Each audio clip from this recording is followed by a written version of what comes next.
Torah on tap. Tonight's classes are dedicated in loving memory of Lili Shmat, Daniel ben Haya Yara Alav Shalom, for his askara by his children, Raphael and Yara. Is it Chama or Shama? Shema. See, this guy you got to ask. Then Shama is that Daniel should have a complete aliyah from all the skuyot from the brachot tonight and from the class themselves. I'm not sure if you noticed, but there should have been a ping in your WhatsApp. Not this Thursday, but Bezrat Hashem next Thursday night. I'm not sure where you're going to be, but most of us are going to be at the LC rooftop for the Purim party. I know there's a theme. It has to do something with like sand. I just don't remember it right now. I don't know why. What's it called? A desert oasis. That's what it was. I don't know why. I just saw sand. I saw a desert today. It was one of those crazy days. All right. Okay. So we're starting a new topic. And I've never done this before. I'm gonna kind of like get out of my comfort zone and say that I'm exploring ideas. I'm not standing behind this as like this is ironclad and that like this is the way I think. I'm sharing ideas. Okay, that's all I'm doing. We're gonna be dealing with lots of interesting topics that I don't know if you'll find anywhere properly doing proper justice to the topics. And I'll tell you the reason why I say that is because for me, as you know, if you're coming here or if you're listening, that I'm a very big believer in not just speaking, but going through the sources. Like I want to be the conduit of returning everyone back to the way I think we should be thinking about Torah, which is looking at the sources and then making up our own minds. It's like, what were they thinking? How do they understand this? And I never want you, Chas v'shalom, to think that you're coming to a class where I'm telling you what to think. I'm sharing ideas. I don't really know much. I think of myself as a waiter. There's someone else who's a cosmic cook, and all I'm doing is kind of like pulling out these nuggets and then sharing it with everybody over here. And so like we're going to be dealing with subjects that are somewhat controversial, and they're really going to test a little bit your own intellectual boundaries as far as like what do I truly believe, which I think is something we should always be asking. And tonight what I want to do is I want to start with something that is super important. I want to talk about like Torah and science, which is like a weird place to start, but I figured like I'll start here, the most rational class I could give during this series, and then wherever we go after that, I'm just going to apologize from the beginning. You know, this is class one. This is the introduction to everything we're going to speak about. But I want to start with this because when we talk about like science, we talk about scientific method, we talk about knowing things, right? It's fascinating because you and I are living at a time where we're questioning everything again. You have a health secretary of the United States who's questioning, the nature of, vaccines and the health industry and the food industry and everything is we're just like going through it again. Like you'd think by 2025, after this country's, spent all these hundreds of years with scientific method and everything that we know about science, we'd have more clarity about the basic things like medicines and foods. Why is it that in 2025 we know so little of what we should be doing medically? Isn't that a weird thing to say? Like we're about to go ahead and unleash the artificial intelligence era, right? We're a couple of years away, they're saying, from AGI, artificial general intelligence. We're about a decade away from artificial SASI, artificial superintelligence, right? So we have all these amazing information, the Dor HaDe'ah, a generation of wisdom and knowledge, but yet we know so little. Money. What? Follow the money. It's all about the money. Follow the money because it's all about corruption and advertisement. There is truth to that. But even if that was true, wouldn't you think that us as intelligent, well-educated citizens, we'd be able to discern from the fictitious, opportunistic capitalists that are trying to push their, fake drugs on us, and we'd be able to walk away and actually get the truth? Why can't we find it? So what I want to do is we'll go through it together, I guess. But I wanted to make that introduction. Like I want you to think a little bit about like how do we know what we know, scientifically speaking? How do we know that stuff? Like and who's to say that what the Torah is saying, as far as its own understanding of medicine, its own understanding of nature and science, how do we know that those things have more weight and truth behind them than the scientific method itself? So, for example, imagine for a moment you get into a car, okay? It's only a two-seater, and you're sitting in the front seat. It's an Uber, and you look in front of you, and you see a steering wheel in there, and you ask the driver, like, why do you have a steering wheel over there? So he says, listen, my son likes to drive sometimes with me, and he likes to feel like he's driving, so the wheel is there to kind of like create this fictitious, experience where he thinks he's driving when in fact I'm really driving. There's no pedals, there's just the wheel. So he says, okay. Anyway, a few minutes later, this guy is actually a rabbi, and he's driving in the car with this Uber driver, and then all of a sudden the Uber driver notices the rabbi is like steering the wheel and like he's driving, and the guy's like, sir, what are you doing? Like, I told you, like, it's not real. He's like, yeah, I just wanted to get a feeling of what it's like to kind of like pretend that I'm actually in control when in fact I know I'm not.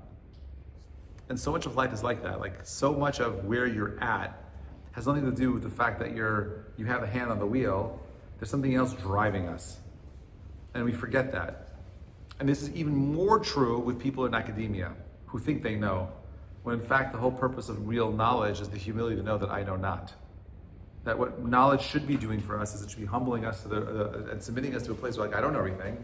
I'm not certain of anything. I can't say, well, you gotta take the jab, because if you don't get a COVID shot, you're gonna do all kinds of horrible things to you. We see that now, 5 years later. We all knew that was gonna happen, right? Are there any medical professionals here? Okay, good. Oh, you are? Okay, I'm sorry in advance. Like, I'm sure you had the same issues with some of the stuff that I'm gonna be sharing as well. Okay, anyway. Baruch atah Adonai Eloheinu melech haolam shehakol nihya midbaro. Yes, they should do more studies about the medicinal properties of tea.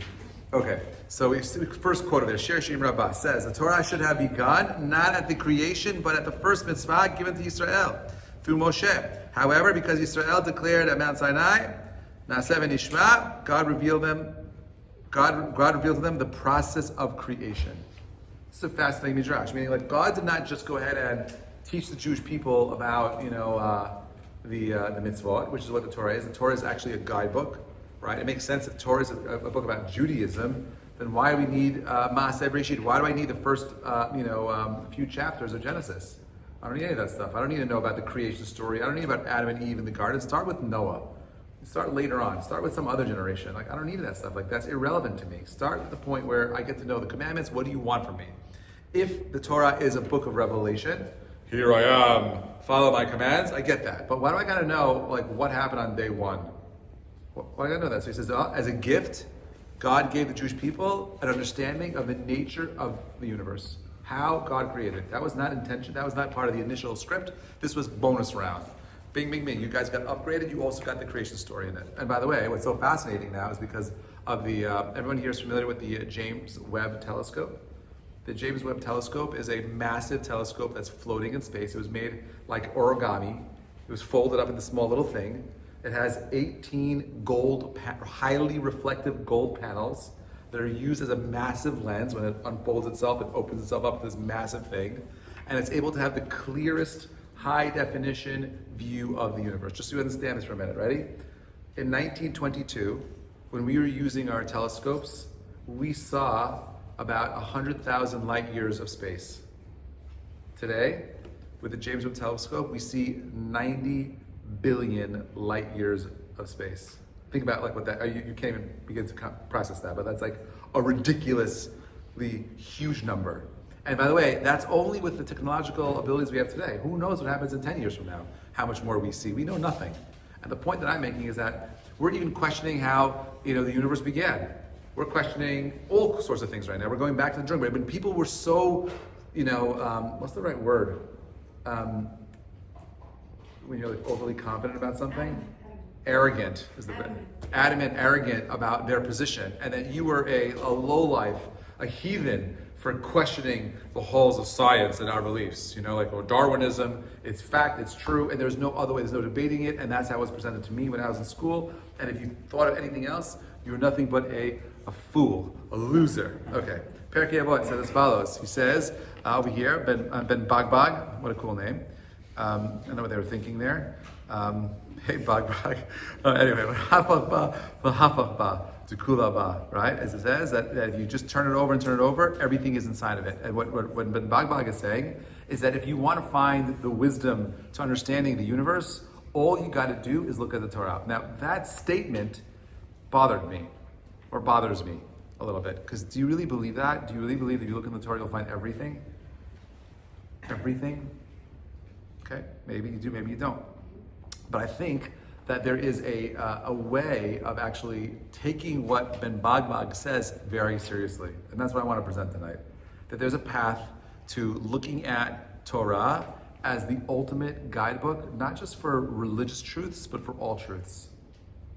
And that's hard because we have so many ideas about what the universe is about and what science and health and so on and so forth. And let's just see some of these interesting sources together and see if we can walk away with a more expansive view of our own Judaism. Moshe says in Dvarim, "Shmartem v'tzidim ki Hashem chachmatam v'neichem le'nei ha'amim asher yeshimun et kol hachukim ha'ele v'amru rak am chacham v'navon hagoy hagadol hazeh." I want you to go ahead and fulfill all my commandments, and that will be proof of your wisdom and discernment to other people, who on hearing of all these laws will say, surely that great nation is wise and sophisticated people. Do people think of that about Jews? Do people, when they meet Jews, think that, oh, all Jews are very intelligent and very smart, right? And the truth is that I would say on mass, what are we called? We're also known as the people of the book. Why are we called the people of the book? Does that mean you're dumb or smart? Usually, if you're carrying a book, it's tied to chokhmah. And therefore, what Moshe Rabbeinu was saying is, if you're the kind of person that actually spends time studying Torah, you will not walk away. People will not look at you and think you're a fool. They'll think you have something wise to share. You know, it's funny. Like when I spend some time, I'm in interesting places. I meet interesting people. Non-Jews, when they start speaking, they're like, "Well, what do you do?" I'm like, "What do you think I do? Like, you're a professor?" I'm like, "No." Try again. You're a doctor, you're a lawyer, you're this and that. I'm like, nope, I'm just a rabbi. You're a rabbi? Wow, I don't know rabbis or whatever. Anyway, so it's just like, not because that I'm saying anything, I don't think I'm sharing anything that's mind-blowing, but there's a certain emphasis on values and morality and truth that I like to think about when I'm looking at the world or making my own observations. That all comes from my learning Torah. You know, I have a 7:15 Gemara class here in the morning. If you're here ever for Shachrit, please join us. We're doing Makot right now. And I really don't do much speaking in that class. And all I'm doing all day in that class is just yelling at the guys to explain what they just read. Because the whole purpose of learning Gemara is to think Gemara. You don't read the Gemara. You're actually recreating a conversation, and you're supposed to you're supposed to find the nuance in the conversation that the Gemara is trying to give over through implying and not actually explicitly telling. Why doesn't the Gemara just tell me what it wants? Because the Judaism at its core, it was never about it's never interested in just telling you things. It wants you to figure it out for yourself, because the more ownership you have of your information and your wisdom, the more meaningful it is. You understand that? The idea of you sitting in a classroom for an hour or 2 hours, to listening to a speaker is antithetical to what how Judaism thinks about Jewish wisdom and knowledge. Does not want that. And hence, my sources. I don't want that either. But, okay, I get it. Different generations, different times. I try to do the way I can. Okay, anyway. So, Kuzari says as follows. The Sanhedrin, the high court of Israel, was required to master all the sciences and all branches of knowledge, all which are necessary for the understanding and application of Torah. Anyone who was a Navi had to be a smart guy. All the sciences began with Israel and were taken from them by the Chaldeans, from them by the Persians, and from them by the Greeks, and then by the Romans, and after long intervals of numerous intervening steps, their Hebrew origin was forgotten. It's like, how many of you recognize all of the English words that have Hebrew etymologies in them? Like, for example, the word fruit, my favorite example. The word fruit in Hebrew comes from the word peirot. But we know the pe and the fe are interchangeable, right? So you can start to have a word that says peirot, and if you miss the nikuda, it's ferot or ferut. It's right there, right? There's so many. There's actually a professor at YU, I think he might be a rabbi, who came out with like the English etymological guide to the Hebrew etymological guide to English, right? And it shows you how, no, the other way around. It shows you how every single there are 10,000 English words that can be traced their roots back to Hebrew, right? Where did the Jews get that from, by the way? Such a rich vocabulary, such a detailed vocabulary, all sorts of things, and the whole entire world still uses it today. It's fascinating, right? And there's a whole, I'm going to do, by the way, a series after this series on the Hebrew letters. I want to go through all the Hebrew letters, and I want to break down the spiritual components of the Hebrew letters. That's going to be the long ones, because there's 22 of them. It'll take a couple of weeks, maybe a whole year or two, but that's what I want to do next. I'm working at it. I'm kind of figuring it out still. Okay, anyway. So the Kuzari says that all of wisdom in the world comes from the Jewish people and its origin was forgotten. You think that philosophy was something that Aristotle came up with? No, not true. I think it was Yechezkel that Homer met with. He went to Israel to meet with him.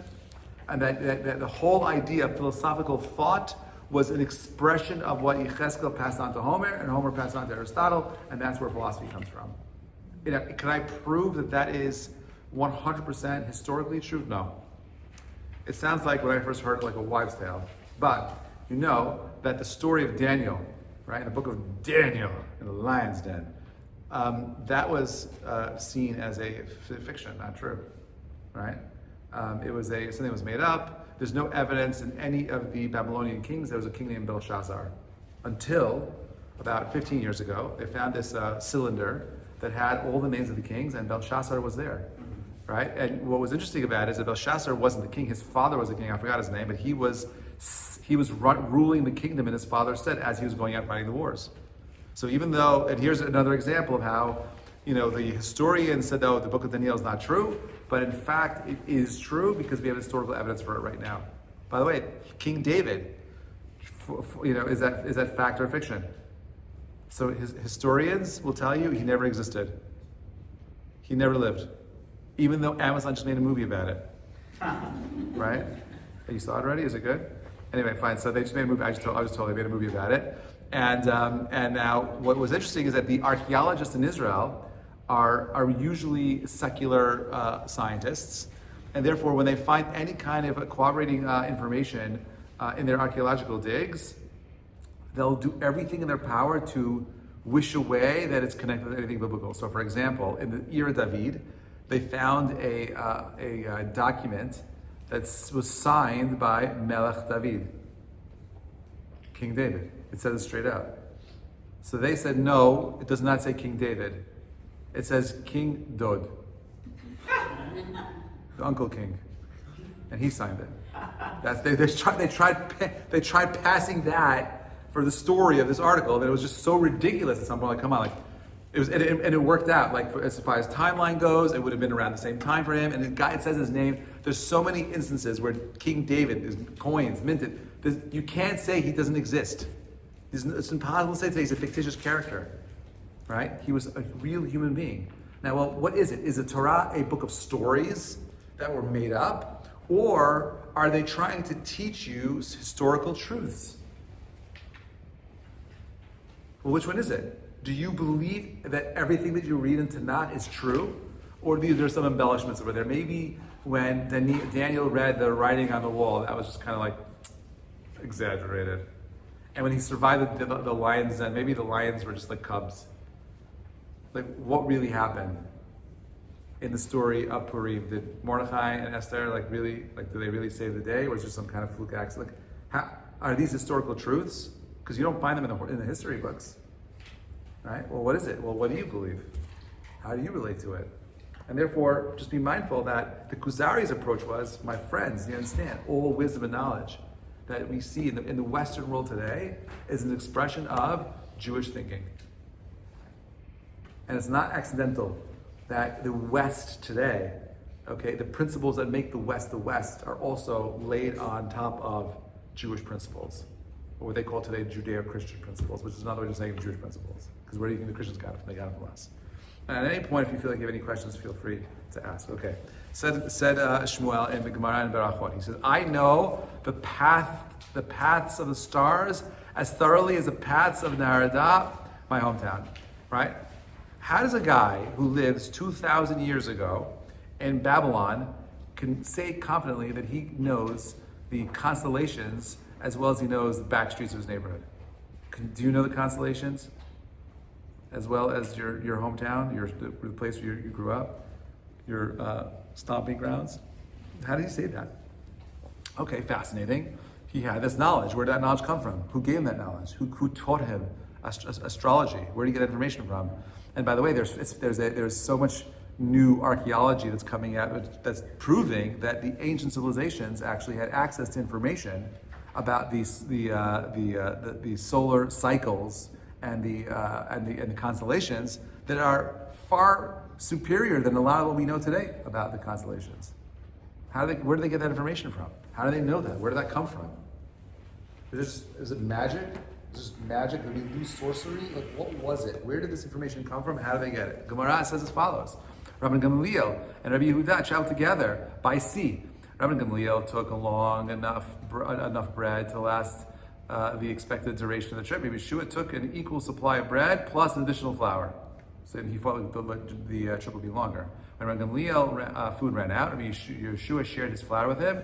Rabbi Gamaliel asked his benefactor, "How did you anticipate that the trip would take extraordinarily long?" Rabbi Yeshua answered, There is a star that rises once in every 70 years, and the sailors are unaware of it, and their navigation is thrown off by it. I knew that it would appear during this trip, so I took extra provisions. They got lost.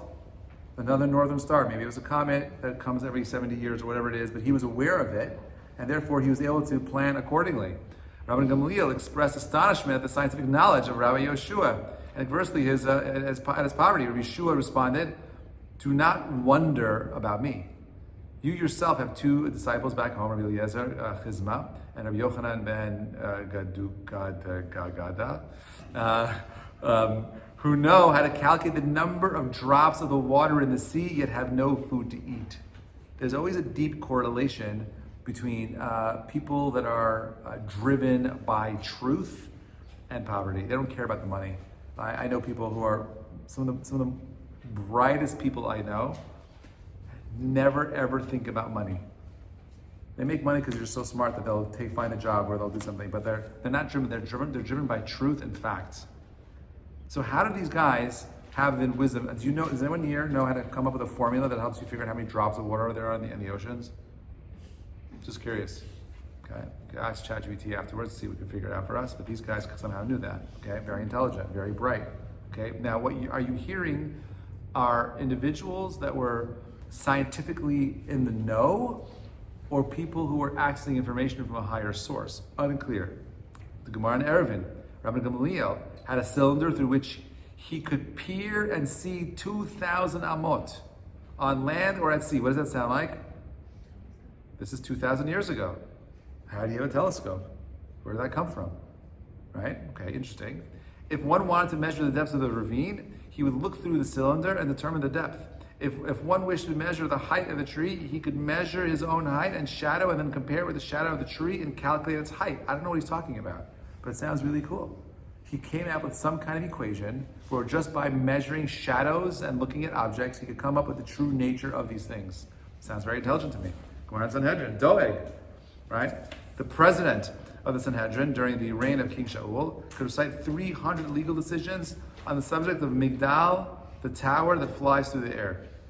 What?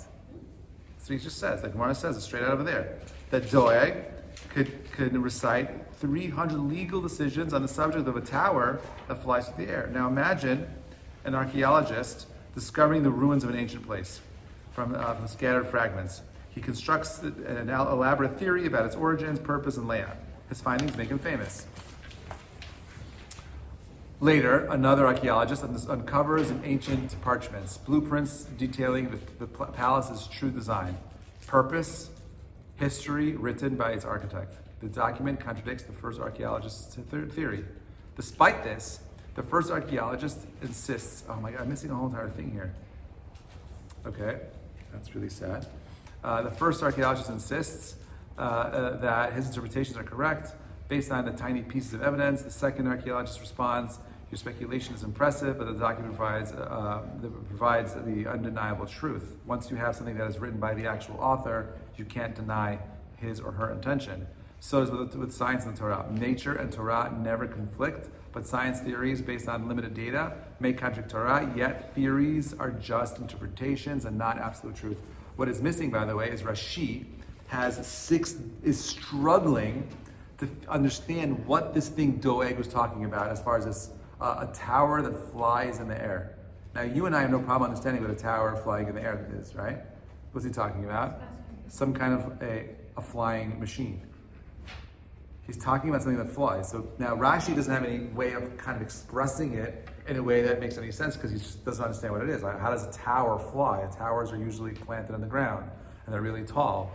But if you and I want to come up with something equivalent today, so it looks like a tower that flies, you could find one on TV on this Friday at 9 a.m. launching out of Texas at a company called SpaceX, right? And I'm not saying that they saw rockets, but if you were an ancient person looking at a rocket, how would you describe it?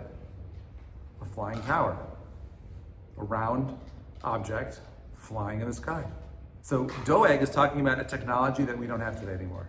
Something that he saw that existed. Rashi can't even explain it, but there was something that existed 2,000 years ago that was in the skies, and they have no idea what it was.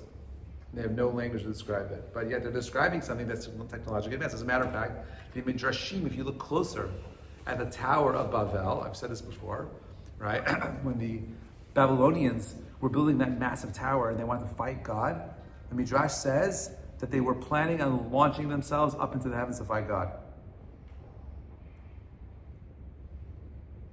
That happened 1,600 years after Adam. How do they have the technology to even consider thinking about going out of this planet? How do they know that? Where did that come from? Where does that wisdom come from? Where does that knowledge come from? Unclear. But there's something more here. Talmud Be'el Yaro says God consulted the Torah when He created the world, right? It says Yistakal be'araita ubara olam. God looked into the Torah and He created the world. This can be understood with an analogy. A king who wishes to build a palace does not begin to build until he hires an architect to prepare a design and the blueprints for the palace and all of its rooms. The contractor builds it by consulting the blueprints in the same way God consulted the Torah and He created the world. He first created the Torah and then looked at the world, which means that in the Torah are the blueprints for all things that exist. If God used the Torah as a blueprint to create the universe, then everything in the universe should be found in the Torah. And therefore, there's a possibility, if you had the right tools, the right understanding, the right ability to kind of see through between the lines, you'd find information like how to make a flying tower, maybe. The Roman Emperor asked Rabbi Yeshua ben Chanina, who often represented the Jews before him, a question in biology. The emperor objected to Yeshua's answer, saying the sages of Athens experimented and they came to a different conclusion. Rabbi Yeshua responded, their experiments was faulty. The emperor countered, but the Athenians are astute and knowledgeable scientists. You can't merely assume they made an error. Rabbi Yeshua retorted, they may be knowledgeable, but we know more.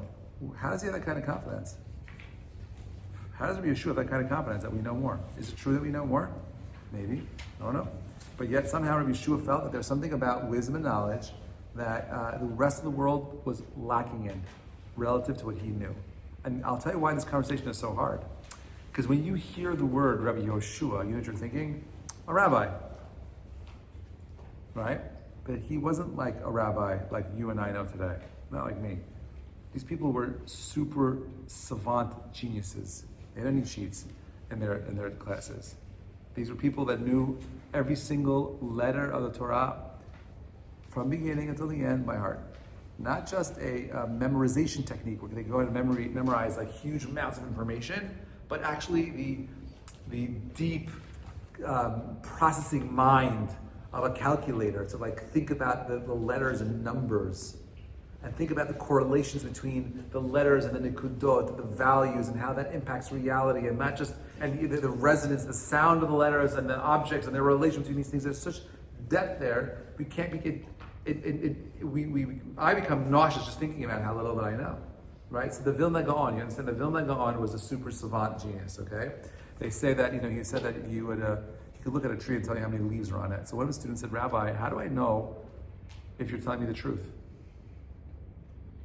Maybe you're making up the number. I can't know. You tell me there's 15,000 leaves on the tree. How would I know that you're telling me the truth? Or how do I lie? He's like, this is what you'll do. He's like, I'll look at the tree first. Okay, take a branch off the tree, and I'll tell you how many leaves are missing. That's what he does. He takes a branch off the tree. He's like, okay, there's 976, leaves on the tree, and and that means you took off another 32. There's 32. You have 32. Whatever it is, leaves on your branch, and you got it right. Who could do that? Who has the ability of looking at a tree? And it's so funny. Like I was talking to Rabbi Fari about it, and he made me think about this a little bit.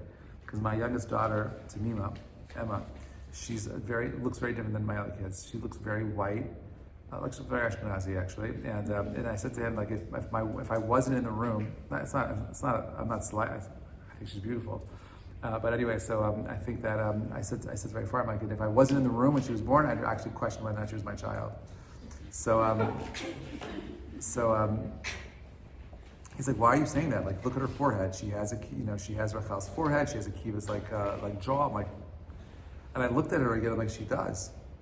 These are things that like my own child, like, I did not observe in my own daughter, but something that he was able to see in my kid that I didn't see. Now, it could be that sometimes you're too close, you just don't see things the same way. And when you can stand further away, you see more. But here's an example of someone who sees what I think I see, but is seeing way more, right? And that's my experience. That's been my experience with my rabbis. That's some of my rabbis who are, have been they dedicate their whole entire life to looking for truth, and they see things in a way that I just don't see. And they're usually right. Not all rabbis are always right, by the way, but some of them are. Okay. Vayikra Rabbah, number 12, Rabbi Asi was an experimenter. He observed a pair of crows building a nest, laying eggs, and their young hatching. He took the juveniles, placed them in a new clay pot, and sealed it. After 3 days, he opened it, the seal, to see what had become of the hatchlings. He saw insects emerging from their excrement, which the young crows were eating. Sounds like fun. He applied to this verse in Iyov, who prepares food for the crow when his young cry to God, lost without sustenance. Meaning, he wanted to see if what the Torah says is true. Why do you have to test it? Why are the rabbis and the Gemara always doing these weird experiments? Okay, this Gemara is perplexing, right? If we must depend on the truth revealed in the verse, what was the purpose of the experiment? Good question. Meaning, like, if you're supposed to believe that the Torah is true, then why is he doing the experiment? Why is he testing it? Rabbi Shimon ben Chalafka knew the verse before he began. Moreover, how could he have doubted the veracity of the scripture? Right? Why is he testing? Why is he in a position where he's allowed to go ahead and question the very nature of that pasuk and looking for his own answers? The Pashat Tazriah says as follows: 40 days of defilement for a woman who gives birth to a son, and 80 days after the birth of a daughter. According to the Mishnah Nida, Rabbi Ishmael maintains that these periods reflect the time it takes for the fetus to develop sufficiently to be recognizable as a male and female. And other Chachamim hold that both sexes develop within 40 days. So, two different opinions over here, machloket. Rabbi Ishmael's disputation informed him of an experiment conducted under the Cleopatra, Queen of Egypt. 2 her maidservants whom she had sentenced to death were used for the test. They were impregnated. This is how people had fun back then. Let's impregnate these 2 women, our servants. And after 40 days, they were executed. Let's dissect their bodies and let's examine them. One was found to be clearly carrying a male and the other one a female. Ishmael responded, I bring proof from the Torah, and you bring me evidence from fools. Meaning, if you just told me above that it takes 80 days for the female fetus to develop, how come I could tell that this is a girl after 40 days and a boy after 40 days? Something's wrong with what you just said. So why did Rabbi Ishmael call the Alexandrian scientists fools? He believed the experiment lacked proper controls. Perhaps the mother of the girl had been pregnant 40 days prior to the test. Another experiment, also conducted under Cleopatra, used a similar methodology. This time, results seemed to support Rabbi Ishmael's view against the Chachamim, for the male fetus was recognizable at 41 days, while the female was not developed enough until 81 days. The Chachamim responded that Rabbi Ishmael had earlier, do not bring as evidence from the fool idols, idiots, right, for the fools. Why the Chachamim rejected the experiment? Like Rabbi Ishmael, they found flaws in the methodology. Perhaps the conception of the female fetus had occurred 40 days earlier than the male, and therefore we just don't know. And therefore, even when we see conclusions within science, controlled experiments, there's no guarantee that controlled experiment will be always yielding exactly the same results. Now, the whole thing about scientific method is that we love it because I could just try that experiment and prove that it'll work here, it'll work there, it'll work everywhere. And once you have that consistency, you have something called nature. This is the nature of that thing. When we talk about miracles, we're talking about things that are outside of nature. What makes a miracle is the fact that nature is not working right now, that it's breaking nature. That's what makes something miraculous. But just because you have something that's controllable in a control experiment doesn't mean that that's the way it always was. So for example, we know that we use carbon dating to tell us the age of the world. And therefore it assumes that carbon has the same exact decay rate today as it did 5,000 years ago. Who says that carbon wasn't decaying at a slower rate 5,000 years ago? How do I know what it was doing 5,000 or 10,000 years ago? The answer is we just don't know. So how can I be so certain that carbon is, the carbon dating process is exactly the same process that yields the same exact results today that are accurate? How do I know that's even true? And the answer is you don't know. There's going to have to be a leap of faith. I don't know what happened 5 years ago. I'm just going to assume that if carbon is today, the same carbon today as is today, it'll be the same carbon as was yesterday. I don't know. Maybe, maybe not. But the point the Gemara is making is that there are basic truths that were passed down to the Chachamim, and even if we see those results being disproven, we should question the scientific method that was applied. That's what this Gemara is teaching. My question is why? Why can't I just rely on the science? Why can't we just rely on the science? I'm sorry, this is so technical. Yeah. There's always variables. Because there are variables that we just don't know of. Maybe that we're in a cycle right now for the next 1,000 years because of the way the solar system is set up, that there's going to be a certain, reaction for only these 1,000 years. Maybe there's something else that's going to happen with a magnetic, electromagnetic storm where the sun releases a tremendous amount of its, a solar flare, and that changes magnetism on the Earth. And as a result of magnetism changing on the Earth, the way in which all the molecules on the Earth are going to, respond differently. Who knows? And I'm not saying that we shouldn't respect science, because when science delivers things like, medicines that actually cure people, we should use them. I'm not saying we should not use science. The point that I'm trying to make is that there's a certain amount of wisdom that was given over to the rabbis, about the universe, the nature of the universe, the nature of things like dreams, the nature of wisdom and understanding like giants, and other things that happened in the past that we should not just dismiss as fairy tales that rabbis spoke about, but we should think about them as very insightful people who had wisdom and knowledge beyond our comprehension.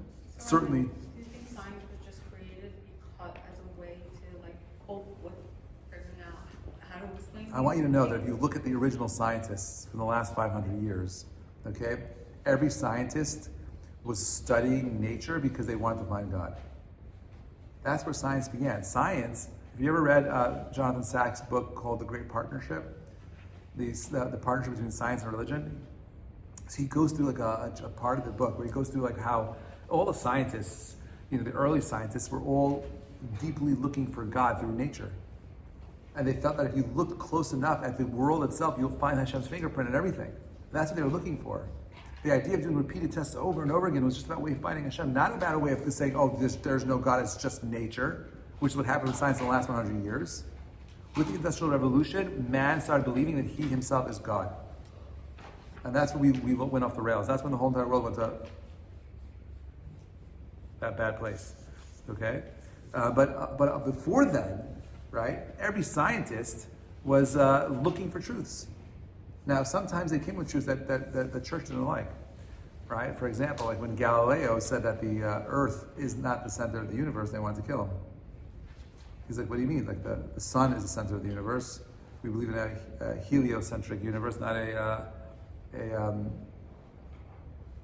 what is it, paleo? A geocentric universe, right? So he was told to change his opinions, otherwise he'll die. And he did. And that often happened with science. We're not saying we ignore the science, we're just saying that be mindful that there are truths that are there that are beyond our ability to comprehend. And therefore we don't want science to be the definitive way that we look at the world. Now I want you to know that from a Jewish perspective, we have Masorah that's several thousand years predates, the Galileo's discovery of a heliocentric universe. Jews have always believed that the sun is at the center of the universe.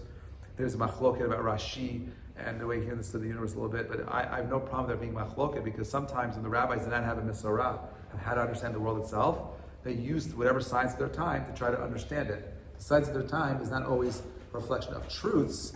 It could be a reflection of changing truths, but not a Masorah itself. The Masorah is what we want at the core. That's what we're looking for. Nor in drinking races, this is going to be very technical. Let's go through this. He said, I suspect that the unconscious or dimly perceived fingling, doctoring, the messaging are rampant, endemic, and unavoidable in a profession that rewards status and power for clean and ambiguous discovery. He's making fun of all scientists. He's basically saying that it's not really about truth, it's about money and power.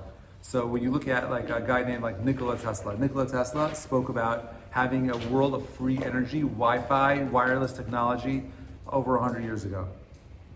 Right? As a matter of fact, I don't know if you know this, he really believed that pyramids were these massive ancient power plants that pulled down electromagnetic electricity from the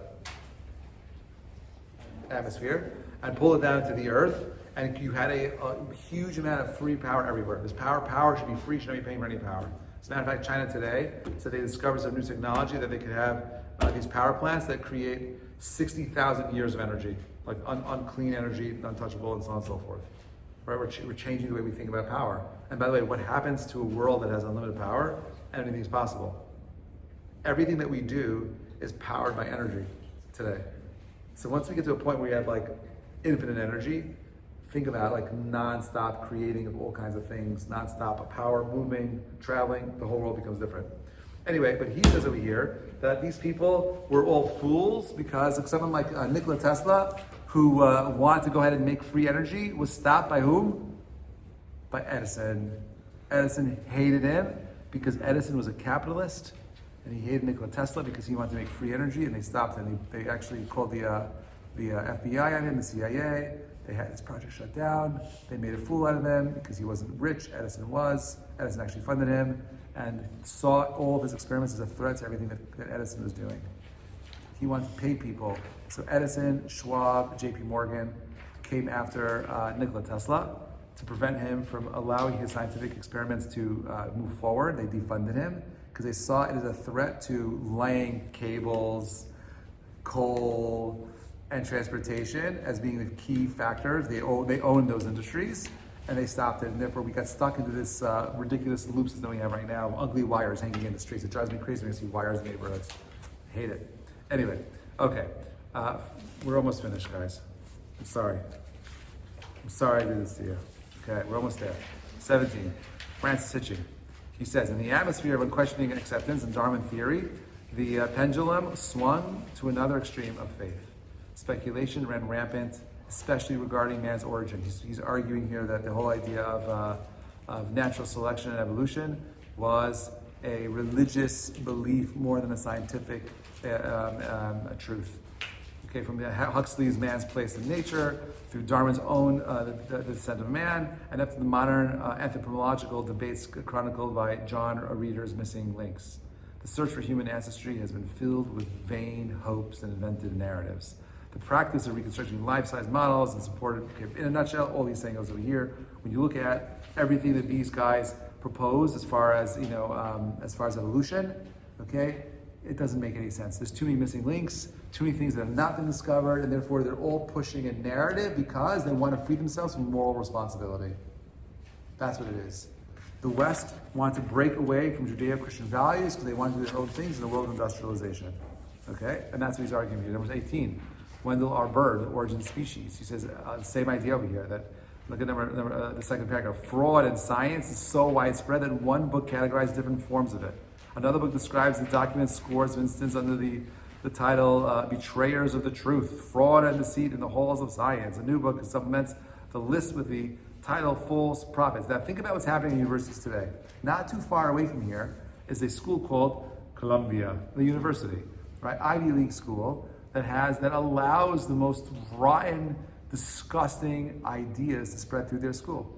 It's no longer a place of dialogue. It's no longer a place where you and I can have conversation and talk about challenging facts, challenging truths. It's one narrative or you're out. It's beautiful because if you think of it in these terms, right? Last week we read the Pasuk says as follows. It says, Pasuk ends with V'shachanti b'tocham, right? I want you to build a Mishkan, Asuli Mikdash, V'shachanti b'tocham. I want you to build for me a Mishkan and I will dwell in them. Why in them? Why not in it? Because no matter what building you build, if the people inside that building are rotten, then the building itself is rotten. If you allow the professors at Columbia and Barnard to spew their venomous hate, then there's something wrong with the foundations of that university. God, no matter how awesome He is, no matter what you build, it's only as good as the people inside of it. The people inside of it have to be motivated by a strong desire for truth, a strong desire to want to know what God wants from us. Are you just following orders, or are you living life where you're truly seeking truth? That's up to you. But he says over here, Wendell R. Bird says that if you look at original scientists, that they were corrupt, they were motivated by the wrong things, they were pushing an agenda, just like they are today. Moed Katan, the verse of Malachi declares, the lips of the Kohen guard knowledge, and people shall seek Torah from his mouth, for he is an angel of God. If a master is like an angel of God, seek Torah from his lips. But if he does not act like a divine angel, do not seek Torah from his lips. Meaning, it's not just about the information. If people have if these people are morally bankrupt, who cares what they have to say? If you have some ridiculous professor that has ridiculous immoral views, I don't want to hear anything these people have to say. Midrash and Shmuel Rabbah says as follows. The verse, Mishlei says, God gives knowledge from his mouth, intelligence and understanding. Knowledge is great, but intelligence and understanding are greater. Therefore, God gives knowledge, but to those whom he loves, he grants from his mouth intelligence and understanding. This can be understood with the parable. A wealthy man was sitting at his table eating when his young son returned from school. The father took a piece of his food from the table and offered it to the child. The son responded, I want what you have in your mouth. The father took the food he had already bitten off and gave it to the child. Why? Because of love. Just so, God gives knowledge, but to those he loves the most, he grants from his mouth intelligence and understanding. Meaning, if you're not someone who wants to literally eat wisdom and knowledge, you're not going to be given the fruit of knowledge. I'm saying that there are greater truths that our people have been carrying for generations that we've forgotten about, and that we have the ability of reconstructing these things from our deep desire to want to go ahead and learn Torah. And if you don't have that deep desire to learn Torah, you'll always be an outsider and never have that ability of asking the question that you need to find the deepest meaning and truths of your lives. That's why you're here. We're put on earth for 120 years so we could find, hopefully, truths. No matter what you do, and I'm not saying you shouldn't have fun, go party, go do your thing, but at the same time, if you're not putting in any efforts to truly own your knowledge of Torah and Judaism, if it's not yours, something is wrong, you're missing something. We'll end with the following. We say that Mishnichnas Adar B'Simcha, when the month of Adar comes in, you're supposed to increase your joy. At the core, joy that we're talking about is the knowledge of understanding your unique mission in this world. There's nothing more profound and joy evoking than living a life of meaning, and that can only come from living a life where you have clarity as to what it is you're here to do. Part of that clarity comes from a deep desire to find your truths. My blessing to each of you is that never surrender to the scientists or the naysayers and the doubters. You come from a group of people that are one of the most noble people on the planet. Okay? You come from a people of the book that were obsessed with truth. And because of their obsession, God gave them information and knowledge that is beyond human comprehension. And the reason why you and I are here still having this conversation after so many thousands of years is simply because there's something that our ancestors held on to that was undeniable. I hope that you find it as well. Have a great night, everybody. Ms. Rashin will pick up next week. We're doing again the zone, and the following week after that, I think we have one more class or two more classes before Pesach, and we'll take it from there. But I'm not sure what I'm going to do next week. I'll either do time travel or we'll do Giants. I'm not sure yet. We'll figure it out later. Have a great night, everybody.